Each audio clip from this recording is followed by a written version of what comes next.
अंकित की अभी नई नई शादी हुई थी। उसकी शादी गांव की लड़की कविता से हुई थी। क्योंकि कविता शुरू से ही गांव में रही थी, इसलिए वो बिल्कुल देसी थी। पर शहर आने के बाद भी वो अपनी हरकतों को नहीं बदलती और उसकी इन्हीं हरकतों से अंकित परेशान हो जाता है। कविता, अब तुम गांव में नहीं हो, तुम्हारी शादी मुझसे हुई है। हम शहर में रहते हैं, कुछ तो बदलाव लाओ अपने अंदर। कैसा बदलाव? हम क्या अच्छे नहीं हैं? हम भी तो गोरे हैं, दिखने में कितने सुंदर हैं। और हमको तो अच्छे से साड़ी पहननी भी आती है।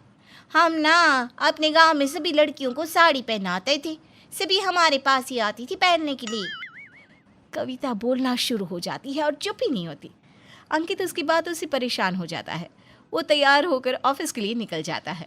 आखिर हम ऐसा भी क्या बोले जो ये ऐसे बोले बिना चले गए? हाँ, हम ना बहुत बोर हो रहे हैं। एक काम करते हैं, माँ जी के पास जाकर बैठ जाती हैं।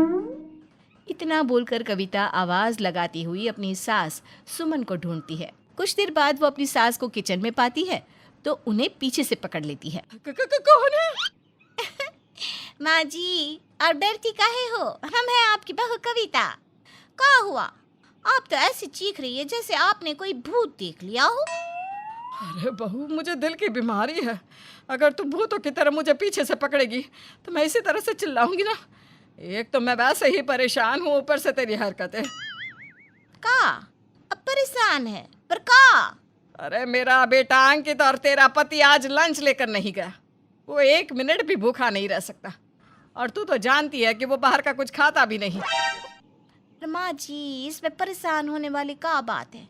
गांव में जब हमारे पिताजी खाना ले जाना भूल जाते थे ना, तो हम खेत पर उनके लिए खाना ले जाते थे। हाँ, आप ना हमें अंकित जी का लंच दे दीजिए, हम उनके ऑफिस में दे आते हैं।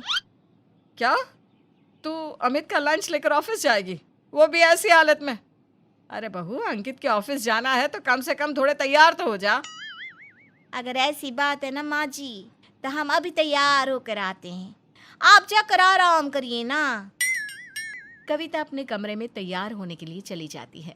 कुछ देर बाद तैयार होकर लंच लेकर अंकित के ऑफिस जाती है, जहां अंकित के ऑफिस में बैठे सभी लोग कविता को देखकर जोर जोर से हंसने लगते हैं। अरे, हमारे ऑफिस में ये जोकर कौन आ गई? कहीं ऐसा तो नहीं कि हमें एंटरटेन करने के लिए सर ने किसी जोकर को बुलाया है? अरे क्या हुआ मैडम, आप इतना हंस क्यों रही हो? आखिर ऐसा भी क्या देख लिया आपने जो कि आपकी हंसी नहीं रुक रही? अंकित, अगर तुमने देख लिया होता तो तुम्हारी हंसी भी बंद नहीं होगी। एक बार सामने देखो।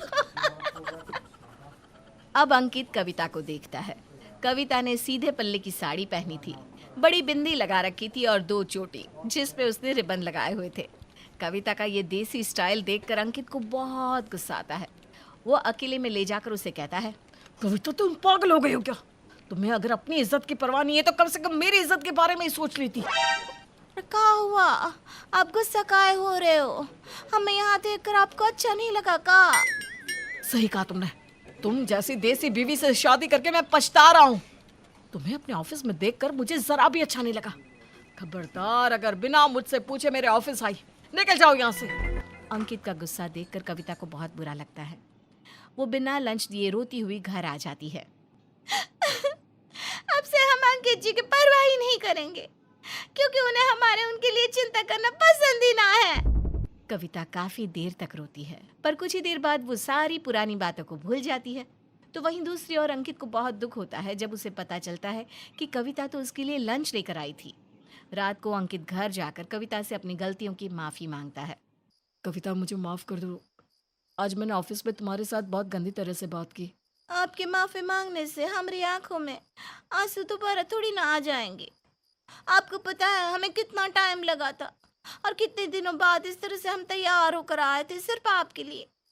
हमें लगा कि आप हमें ऐसे देखेंगे तो खुश हो जाएंगे, पर आपने तो हमें सबके सामने सुना दिया। अरे गलती हो गई, माफ कर दो। आइंदा से ऐसी गलती फिर कभी नहीं करूंगा। इस तरह से अंकित कविता को मनाने की कोशिश करता है, पर कविता उसकी एक नहीं सुनती। जिसके बाद वो उसे खुश करने के लिए कहता है, अगर तुम मुझे माफ कर दोगी तो मैं तुम्हें कल मूवी दिखाने ले जाऊंगा। का? आप सच कह रहे हैं? आपको पता है ना, हमें सिनेमा देखना बहुत पसंद है। और रही माफी की बात, तो वो तो हमने आपको तभी माफ कर दिए थे। हाँ, इस तरह से अंकित कविता को मना लेता है। अब अगले दिन कविता अंकित के साथ बाहर जाने के लिए तैयार होने लगती है और एक बार फिर वो अपना देसी लुक ले लेती है। ये देखकर अंकित को फिर से गुस्सा आ जाता है। कविता, तुम्हें मेरी बात कब समझ में आएगी? तुम क्यों बार बार देहातों जैसी बन जाती हो? हम बाहर मूवी देखने जा रहे हैं। अगर लोगों ने तुम्हें इस रूप में देख लिया ना तो तुम्हारा मजाक बनाएंगे। तो हम ऐसा क्या करें कि लोग हमारा मजाक ना बनाए? जैसा मैं कहूँ बस वैसा करना और वही कपड़े डालना जो मैं कहूँ। इस तरह से अंकित कविता को सूट सलवार पहनने के लिए देता है, साथ ही उसे खुले बाल में चलने को कहता है। कविता को अपना ये लुक अच्छा तो नहीं लगता, जिस वजह से वो अंकित से नाराज हो जाती है और इस तरह से दोनों के बीच में लड़ाई हो जाती है। मैं तुम्हें कितना ही बदलने की कोशिश क्यों ना कर लूं, पर तुम देसी की देसी ही रहो। अरे भला कोई पति अपनी बीवी को ऐसे ले जाता है का? हमारे देश की संस्कृति है साड़ी, और बहुएं तो साड़ी में ही अच्छी लगती है। तुम्हारी ये सोच मुझे अच्छी नहीं लगती। जब तुम्हारी ये सोच बदल जाए हम उस दिन मूवी देखने जाएंगे। इस तरह से एक बार फिर अंकित कविता से नाराज हो जाता है।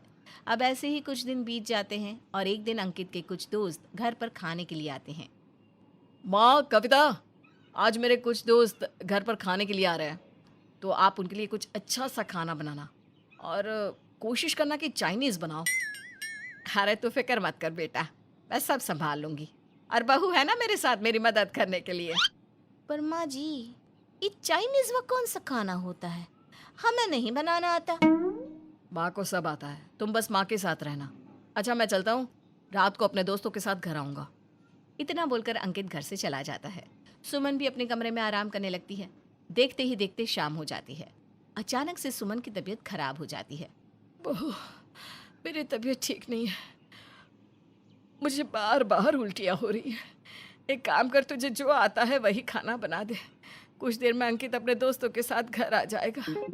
अपनी सास के कहने पर कविता किचन में जाती है और देसी खाना बनाती है।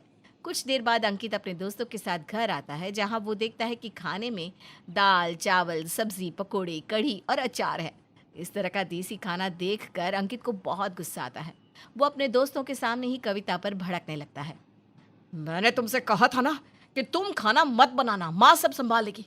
फिर क्यों तुमने खाना बनाया? तुम यही दिखाना चाहती हो मेरे दोस्तों को कि तुम कैसी गवार हो? तुम अपनी ये हरकतें नहीं सुधारने वाली। गलती करी मैंने तुम जैसी देसी लड़की से शादी करके। इस तरह से अंकित अपने दोस्तों के सामने कविता को भला बुरा सुनाकर चला जाता है। ये देखकर अंकित के सभी दोस्त भी वहां से चले जाते हैं। बेचारी कविता एक कोने में बैठकर रोने लगती है और जब इस बारे में सुमन को पता चलता है तो वो अंकित से बात करती है। बेटा, तूने बहू के साथ बिल्कुल सही नहीं किया। क्या देसी होना हमारे देश के लिए या तेरे लिए कलंक है? हम सब देसी लोग हैं बेटा, पर शहर आकर शहरी हो गए। क्या हुआ अगर बहू देसी है तो उसे सिखा भी तो सकते हैं, जैसे तेरे पिताजी ने मुझे सिखाया था। माँ, मैंने कई बार कोशिश करी है उसे शहरी तौर तरीके सिखाने की, पर कुछ सीखना ही नहीं चाहती वो। अरे नहीं सीख रही है तो वो जैसी है वैसी ही अपना ले तू। तेरी माँ भी तो देसी है, एक बार अपनी माँ को देख। मैं भी तो साड़ी पहनती हूँ, मुझे भी अंग्रेजी बोलनी नहीं आती। मैं तुम लोगों जैसी नहीं हूँ, पर कभी तेरे पिताजी ने मेरे साथ ऐसा बर्ताव नहीं किया जैसा तू बहू के साथ करता है। कभी तू खुद को बहू की जगह पर रख कर देख। सुमन के समझाने पर अंकित को अपनी गलती का एहसास होता है। वो अपनी गलती के लिए कविता से माफ़ी मांगता है, जिसके बाद सब बैठकर कविता के हाथ का बनाया हुआ देसी खाना खाते हैं और सारी पुरानी बातों को भूल जाते हैं।